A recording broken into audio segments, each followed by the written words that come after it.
BC is burning again. And while the biggest culprit is 50 years of gross mismanagement by replacing our high productivity natural forests with single species, genetically questionable, even aged, highly flammable tree farms, our brain-dead BC NDP government just keeps doubling down on the status quo.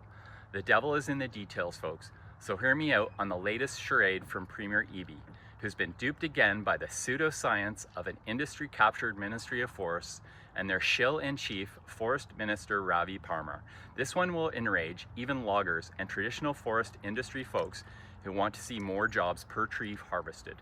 Let me introduce you to BC Timber Sales' new Custom Cutters program, guaranteeing timber supply to a handful of well-connected export mills who will ship our biggest and best and oldest trees overseas as barely processed cans, while creating next to no jobs and zero value-added manufacturing here at home. Exporting timbers 20 inches wide by 20 inches wide by 60 feet long, known as cants, was already legal in BC, but now it got a whole lot easier. A recent article puts the entire custom cut sector at 250 jobs in all of BC, yet it consumes 18,000 logging truckloads of our biggest, best, and oldest trees every year. That's 72 truckloads of high-grade timber per job. WTF. Let's put one of these companies under the microscope, the Center Group. Tom Center was pictured with Minister Parmar at the announcement. Every page of Center's website banners their partnerships with Weyerhaeuser and Western Forest Products, two multinationals with absolutely horrendous reputations for logging old growth. Wonder why you can't buy a straight 2x4 in BC anymore? Companies like Sunder have spent decades siphoning off our best trees for export, adding almost no value and creating just a handful of jobs compared to almost any other use of that wood.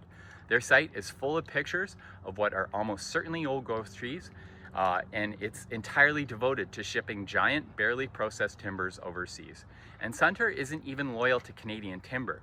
They source globally from Canada's biggest competitors to feed international customers with a heavy bias towards India.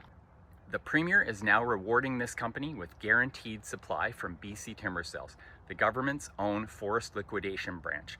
But Sunter isn't alone. There are dozens more on the new custom cutter list, like Parmar's friends at Fraserview Cedar, who brag about shipping our best trees to New Zealand to be turned into paneling and flooring. In New Zealand, a country with plenty of its own natural forest left, thank you very much. And this is the tip of the iceberg, on top of 3 years of backsliding on forestry reform. This government isn't standing still, it's going full speed in reverse. The Conservatives would probably be even worse on saving what's left of our natural forests. But at least a wolf is a wolf. A wolf in sheep's clothing, gobbling up the last of the actual sheep, is deplorable. WTF, Eby, what the hell are you doing?